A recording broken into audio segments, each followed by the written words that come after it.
വണ്ടി പക്ക ഡോമിനാറിൻ്റെ ആ ഒരു ക്യാരക്ടറിസ്റ്റിക്കൊക്കെ കാണിക്കുന്നുണ്ട്. സെയിം എഞ്ചിനാണല്ലോ. NSൻ്റെ ആ ഒരു രീതികളേ ഇല്ല കേട്ടോ, ഉള്ളത് ഞാൻ പറയാം.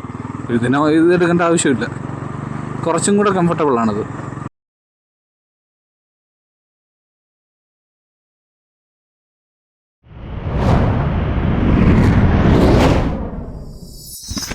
ഹേ ഗൈസ്, KL വണ്ടിയാണ്. അപ്പോൾ നമ്മൾ കുറേ നാളത്തെ ട്രാവൽ വീഡിയോക്കൊക്കെ ശേഷം ഇപ്പോൾ കുറേ നാൾക്ക് ശേഷമാണ് ഇപ്പോൾ ഒരു ബൈക്കിൻ്റെ വീഡിയോ ഇടുന്നത്. വേറെ ഒന്നിൻ്റെ അല്ല, നമ്മുടെ NS400ൻ്റെ ഒരു ടെസ്റ്റ് ഡ്രൈവിന് വേണ്ടി വന്നതാണ്. ഓക്കെ, വണ്ടി ഞാൻ 2 ആഴ്ചയായിട്ട് ഞാൻ തപ്പുന്നുണ്ടായിരുന്നു, പക്ഷേ എനിക്ക് ഇപ്പോഴാണ് കിട്ടിയത്. അപ്പോൾ നമുക്ക് നേരെ ഇനി ബാക്കി കാര്യങ്ങളൊക്കെ വണ്ടി ഓടിച്ചുകൊണ്ട് സംസാരിക്കാം. അന്നേരം നമ്മുടെ വണ്ടി ഇവിടെ റെഡി ആയിട്ടിട്ടുണ്ട്. നമുക്ക് അന്നേരം പയ്യെ എടുക്കാം.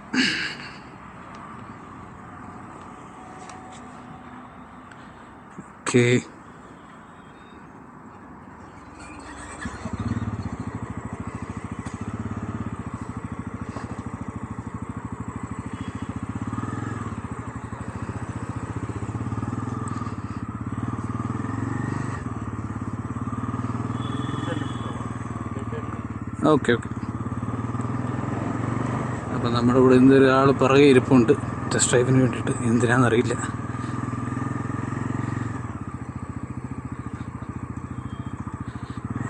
എന്തെങ്കിലും നമുക്ക് വണ്ടിയുടെ കാര്യത്തിലോട്ട് വരാം. വണ്ടി പക്ക ഡോമിനാറിൻ്റെ ആ ഒരു ക്യാരക്ടറിസ്റ്റിക്കൊക്കെ കാണിക്കുന്നുണ്ട്. സെയിം എഞ്ചിനാണല്ലോ. പക്ഷേ എനിക്ക് തോന്നുന്നു അവർക്ക് ഹാൻഡിൽ ബാർ ചേഞ്ച് ചെയ്യേണ്ട ആവശ്യമില്ലായിരുന്നു. ആ ഒരു ക്ലിപ്പ് ഓൺസ് തന്നെ കൊടുത്തിരുന്നെങ്കിൽ കുറച്ചും കൂടെ ഹാൻഡ്ലിങ് ബെറ്റർ ആയിരുന്നതെന്ന് തോന്നുന്നു. ഇത് ഡോമിനാറിൻ്റെ വേറൊരു രൂപത്തിലോട്ട് കയറ്റിയ രീതി മാത്രമേ എനിക്ക് തോന്നുന്നു. ഞാൻ കുറച്ചും കൂടെ NSൻ്റെ ക്യാരക്ടറിസ്റ്റിക്കാണ് ഞാൻ നോക്കിയിരുന്നത്. ആ പുതിയ മീറ്റർ കൊള്ളാം, മീറ്റർ കൺസോൾ തീർച്ചയായും നല്ല രസമുണ്ട് കാണാൻ. ഇത് തന്നെയാണ് അവരുടെ ഇനിയിപ്പോൾ എല്ലാ ലൈനപ്പിനും വരുന്നതെന്ന് തോന്നുന്നു. NSൻ്റെ ആ ഒരു രീതികളേ ഇല്ല കേട്ടോ, ഉള്ളത് ഞാൻ പറയാം. സംഭവം സൗണ്ടായാലും ഒരു പവർ ഒരു ഡെലിവറി ചെയ്യുന്നതാണെങ്കിലും എല്ലാം എനിക്ക് ഡോമിനാറായിട്ട് തന്നെയാണ് ആ സാമ്യം തോന്നുന്നത്. ഞാൻ വിചാരിച്ചു അവർക്ക് എന്തെങ്കിലും ട്വീക്ക് ചെയ്തിട്ടെങ്കിലും അറ്റ്ലീസ്റ്റ് ആ NSൻ്റെ ക്യാരക്ടറിസ്റ്റിക് അത് കൊടുക്കുമെന്ന് ഞാൻ വിചാരിച്ചു. പക്ഷേ അതൊന്നുമില്ല.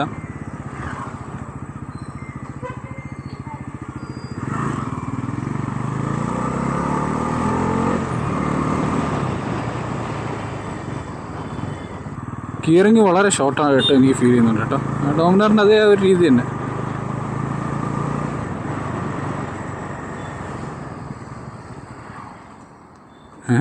അതെന്താണ്,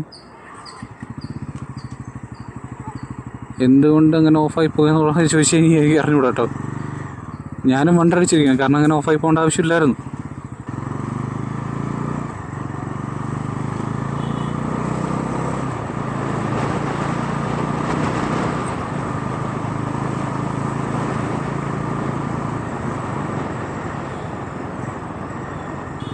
എനിക്ക് NSനോട് കുറച്ചെങ്കിലും സാമ്യം തോന്നുന്ന ഒരു കാര്യം എന്ന് പറയുമ്പോഴത്തേക്ക് ഇതിൻ്റെ സീറ്റിംഗ് പോസ്റ്ററാണ്. അത് മാത്രമാണ് ഞാൻ നോക്കിയിട്ട് കുറച്ചെങ്കിലും NSനോട് ചേർന്ന് നിൽക്കുന്നൊരു കാര്യം. പക്ഷേ ക്ലിപ്പ് ഓൺസ് എന്താ എടുത്ത് മാറ്റിയെന്നുള്ളത് എനിക്കിതുവരെ മനസ്സിലായില്ല. അതിന് വേറെ ഒരു സിംഗിൾ ഹാൻഡിൽ ബാർ ആക്കിയത് വളരെ മോശമായിപ്പോയി.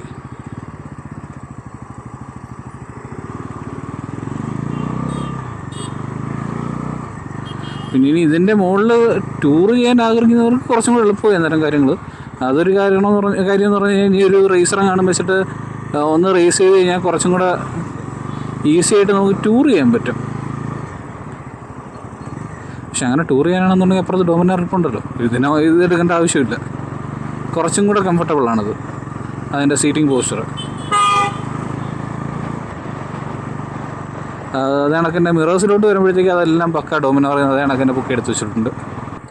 ഇത് നിങ്ങൾ ഭയങ്കര ഡീറ്റെയിൽഡ് ആയിട്ട് റിവ്യൂ ഇടുന്ന കണ്ട എൻ്റെ ഒരു ഫസ്റ്റ് ഇംപ്രഷൻ മാത്രമാണ്. ഞാൻ ഒരു ചെറിയ സർക്കിൾ ഇട്ടാവട്ടം ഇട്ട് ഓട്ടിച്ചത് മാത്രമേ ഉള്ളൂ.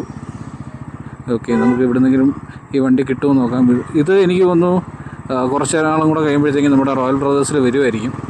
അങ്ങനെയാണെന്നുണ്ടെങ്കിൽ ഞാൻ എടുത്തിട്ട് ഒന്നും കൂടെ ഒന്ന് റിവ്യൂ ചെയ്യാം. ഞാനത് കണക്ക് കരിഷ്മയ്ക്ക് വേണ്ടി വെയിറ്റ് ചെയ്തതാണ്. പക്ഷേ ഇതുവരെ അത് സാധനം അത്ര ഇതുവരെ വന്നിട്ടില്ല കേട്ടോ.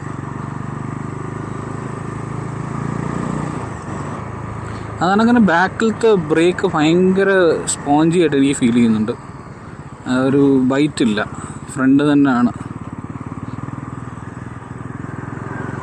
കുറച്ചും കൂടെ ഒന്ന് ബാക്ക് ബ്രേക്കും കൂടെ ഒന്ന് പവർ കൊടുത്തിരുന്നെങ്കിൽ കൊള്ളാൻ തോന്നുന്നു. ഇതിപ്പോൾ കംപ്ലീറ്റ്ലി റിലൈങ് ഓൺ ഫ്രണ്ട് ബ്രേക്കാണ്. മീൻസ് നമ്മൾ ഫ്രണ്ട് ബ്രേക്ക് വെച്ച് തന്നെയാണ് ബ്രേക്ക് ചെയ്ത് നിർത്തുന്നത്. പക്ഷേ അറ്റ്ലീസ്റ്റ് ആ ഒരു സ്പീഡ് റെഡ്യൂസ് ചെയ്യാനാണെങ്കിലും ബാക്ക് ബ്രേക്കിന് പറ്റണം. പക്ഷേ ഇത് അതും കാണുന്നില്ല. ഒരു ബ്രേക്ക് മെയിൻറ്റെയിൻ ചെയ്യാത്തതിൻ്റെ ആണെന്ന് തോന്നുന്നു. എനിക്കറിയില്ല കേട്ടോ. എന്തായാലും ഈ ഒരു വണ്ടി മാത്രമേ ഞാൻ ഓടിച്ചിട്ടുള്ളൂ ഇതുവരെയായിട്ടും. എന്തായാലും നമുക്ക് ഉടനെ തന്നെ നിർത്തിയിട്ട് ഇതിൻ്റെ എക്സോസ് നോട്ടും കൂടെ ഒന്ന് കേട്ട് നോക്കാം.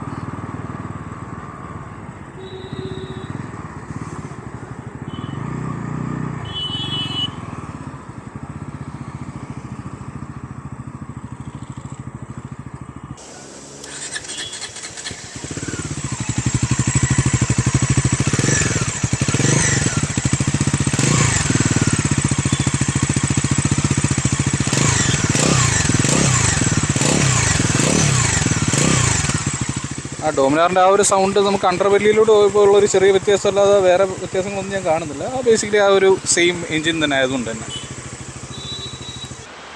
ഗൈസ്, അങ്ങനെ നമ്മൾ ടെസ്റ്റ് ഡ്രൈവ് കഴിഞ്ഞു. ഞാനിതിനെ കമ്പയർ ചെയ്യാൻ ഉദ്ദേശിക്കുന്ന സത്യത്തിൽ നമ്മുടെ NS200 ഡോമിനാറുമായിട്ട് തന്നെയാണ്. ഓക്കെ, അപ്പോൾ നമ്മുടെ NS ഫിസിക്കലി കാണുമ്പോൾ നല്ല സമയം വരുന്നുണ്ട്. ഒരു കുറേ ചേഞ്ചസൊക്കെ വരുത്തിയിട്ടുണ്ട്. ബേസിക്കലി ആ ഒരു ഹെഡ്ലൈറ്റിൻ്റെ സെക്ഷൻ ഫുള്ളായിട്ട് അവർ ചേഞ്ച് ചെയ്തിട്ടുണ്ട്. അതിനൊക്കെ തന്നെ ഹാൻഡിൽ ബാർ ക്ലിപ്പ്-ഓൺസ് മാറ്റിയിട്ട് ഒരു സിംഗിൾ ഹാൻഡിൽ ബാറിലോട്ട് മാറ്റി. പക്ഷേ സൈലൻസർ അണ്ടർവെല്ലി തന്നെയാണ്. സീറ്റ് ഹൈറ്റ് വന്നിട്ട് എനിക്ക് തോന്നുന്നു NS-നായിട്ട് ഒരു 2 mm കൂടുതലുണ്ട്. ഒരു 805 mm ആണ് NS200 വരുന്നത്. പിന്നെ അത് വന്നപ്പോഴത്തേക്ക് 807 ആയി. നമ്മുടെ ഡോമിനാറിനകത്താണെന്നുണ്ടെങ്കിൽ 800 mm ആണ് വരുന്നത്. പിന്നൊരു കാര്യം എന്ന് പറയുമ്പോഴത്തേക്ക് വെയിറ്റിൻ്റെ കാര്യമാണ്. അത് NS-നകത്ത് 158ഉം NS400-നകത്ത് വരുമ്പോഴത്തേക്ക് അത് നമുക്ക് 174 ഡോമിനാർ ഏകദേശം 194 സംതിങ് ഇത്രയുമാണ്. ഓക്കെ, പിന്നെ അത് കണക്ക് തന്നെ അതിൻ്റെ ഓൺ റോഡ് പ്രൈസ് വരുമ്പോഴത്തേക്ക് കറക്റ്റ് രണ്ടിനെയും കൂടെ നടുക്കുന്നത് പ്ലേസ് ചെയ്തിട്ടുണ്ട്. NS200 ഓൺ റോഡ് പ്രൈസ് കൊല്ലത്ത് വരുന്നത് 1.68ഉം ഡോമിനാർ 2.46ഉമാണ്. അപ്പോൾ ഇത് വന്നത് 2.25ലാണ് കൊണ്ട് അവർ ഇറക്കിയത്. രണ്ടിനെയും കൂടെ ഒരു മിക്സഡ് അഭിപ്രായങ്ങളാണ് എനിക്ക് വരുന്നത്. സത്യം പറഞ്ഞു കഴിഞ്ഞാൽ NS-ൻ്റെ ഫണ്ടുണ്ടോയെന്ന് വെച്ച് കഴിഞ്ഞാൽ കുറച്ചൊക്കെ ഉണ്ട്. ഡോമിനാറിൻ്റെ ആ ഒരു ടൂറിങ് കേപ്പബിലിറ്റി ഉണ്ടെന്ന് വെച്ചാൽ അതും കുറച്ചൊക്കെ ഉണ്ട്. കാരണം നമുക്ക് പെട്ടെന്ന് ഹൈവേയിൽ സാച്ചുറേറ്റഡ് ആകത്തില്ല. ഞാൻ ഹിമാലയൻ ഓടിക്കുമ്പോഴൊക്കെ എനിക്ക് ബേസിക്കലി അത് ഹൈവേയിലാണ് അത് കൂടുതലും ഫീൽ, ആ ഒരു പവർ ഇല്ലായ്മ എനിക്ക് അറിയുന്നത്. പക്ഷേ ഇതിനകത്ത് അങ്ങനെ ഒരു കാര്യം വരേണ്ട ആവശ്യമില്ല. കാരണം പവർ ഹൈവേയിൽ കിട്ടും. പക്ഷേ ഡോമിനാർ ഉള്ളപ്പം ഇതിനെ വെച്ചിട്ട് ആരെങ്കിലും ടൂറിങ് നടത്തുമെന്ന് എനിക്കറിയില്ല. എന്താ പറയുക, പക്ഷേ കൊള്ളാം, കുഴപ്പമില്ല. ആ ഒരു വിലയ്ക്ക് 2.25 lakhs, അതായത് 1.85 lakhs ആണ് എക്സ്-ഷോറൂം പ്രൈസ് വരുന്നത്. ഓൺ റോഡ് വരുമ്പോഴാണ് 2.25 മാറുന്നത്. ഓക്കെ, അപ്പോൾ ആ ഒരു വിലയ്ക്ക് കുഴപ്പമില്ല. നമുക്ക് NS200 വേണം, പക്ഷേ അതിനകത്ത് കുറച്ചും കൂടെ പവർ വേണമെന്ന് ആഗ്രഹിച്ചവർക്ക് ഒരു നല്ല ഓപ്ഷൻ തന്നെയാണ്. പക്ഷേ അവർ ക്ലിപ്പ്-ഓൺസ് എടുത്ത് കളഞ്ഞതിനകത്തോട്ട് എനിക്ക് വലിയ താല്പര്യം തോന്നില്ല. അവർ ക്ലിപ്പ്-ഓൺസിലൂടെ സ്റ്റിക്ക് ചെയ്തിരുന്നെങ്കിൽ കുറച്ചും കൂടെ കൊള്ളായിരുന്നു എന്ന് തോന്നുന്നു. ഓക്കെ, അപ്പോൾ അതൊക്കെയായിരുന്നു എൻ്റെ ഒരു ഒബ്സർവേഷൻ ബേസിക്കലി. അപ്പോൾ നമുക്കിനി അടുത്ത ആഴ്ച കാണാം. പുതിയൊരു വണ്ടി, പുതിയൊരു സ്ഥലം, പുതിയ കുറേ കാര്യങ്ങളൊക്കെ ആയിട്ട് ഇനിയും കാണാം. ഓക്കെ, അപ്പോൾ ദിസ് ഇസ് സ്കെയിൽ വണ്ടി സൈനിങ് ഓഫ്. ബൈ.